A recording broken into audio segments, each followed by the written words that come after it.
You ever notice how people love to talk about their plans? I'm gonna start a business. I'm gonna hit the gym every morning. I'm finally gonna quit my job and do what I love. And for some reason, the second they say it, they look so satisfied, like they just accomplished something. But here's the problem, they didn't. That satisfaction, it's fake. It's dopamine lying to you. See, dopamine is the brain's way of rewarding progress. It's supposed to be the thing that keeps you moving forward. But the brain is kind of dumb. It doesn't know the difference between actually doing something and just talking about it. So when you tell people your plans, your brain releases dopamine, as if you've already succeeded. You feel good, maybe even accomplished. And suddenly, the motivation to actually do it, gone. This is why so many people never follow through. They've already felt the reward, so now the work feels unnecessary. The trap of early congratulations. It's like announcing you're gonna run a marathon and everyone claps for you before you even start training. That applause, that feeling, that's the problem. It tricks you into thinking you're further along than you are. Now, imagine if no one clapped. Imagine if no one even knew you were training. There's no fake reward, no premature dopamine rush, just you and the grind. That's the difference between people who talk about their goals and people who actually achieve them. Why keeping quiet makes you more likely to win. The most successful people don't announce their moves, they just move. They don't need validation. They don't waste their energy convincing people. They let results speak for them. It's the same reason magicians don't explain the trick before they do it. The moment you explain the illusion, it loses its impact. You rob it of its power. And it's the same with your goals. The more you explain them, the less powerful they become. The psychology behind shut up and work.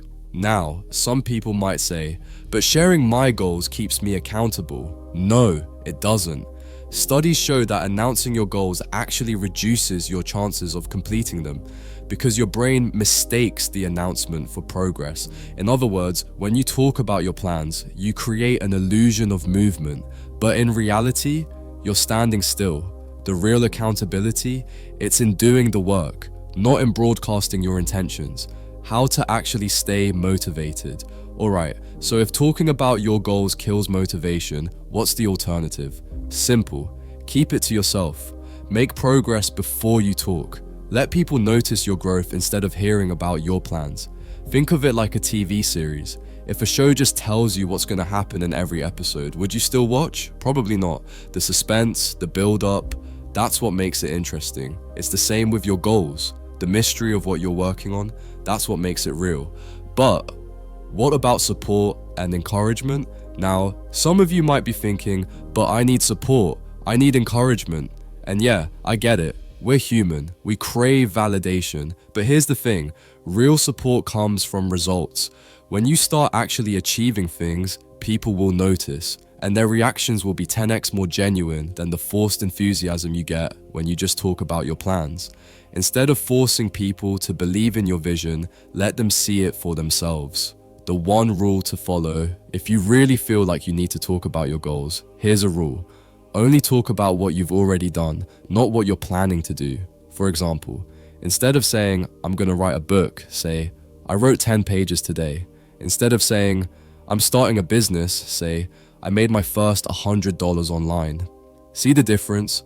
One is a statement of intention, the other is a statement of action. One gives you fake satisfaction, the other gives you momentum. Final thought, the quiet grind. Don't waste energy on talking about what you're gonna do. Use that energy to do it. Move in silence, let people be surprised. Let results speak for themselves. Because at the end of the day, success isn't about what you say, it's about what you do. And the ones who get that, they're the ones who actually win. So, at this point, you might be thinking, alright, I get it. Telling people my plans is like opening a bag of chips in a quiet room. Feels good at first, but it ruins everything. So what now? Simple. Move in silence. Not in the mysterious villain plotting in the shadows kind of way, but in the I'm too busy actually doing the thing to talk about it way. Instead of announcing your goals, just work on them. Let people see the results, not the trailer. Think of it like this. Ever notice how the best movie trailers are the ones that show you just enough to get interested, but not enough to ruin the whole plot? That's how you should treat your goals. Give people a teaser, if anything. Yeah, I'm working on something cool. And that's it. No full breakdown, no spoilers, just enough for them to stay curious while you stay focused. Because at the end of the day, you're not in this for the reaction, you're in it for the result. When you actually achieve what you set out to do, it won't be because you hyped it up, it will be because you put in the work. So, next time you feel that urge to spill your plans to the first person who asks, don't. Let the work do the talking, stay low-key, stay disciplined, and let them be shocked when they see what you've built. Alright, that's it. Now stop talking and start doing. Take care.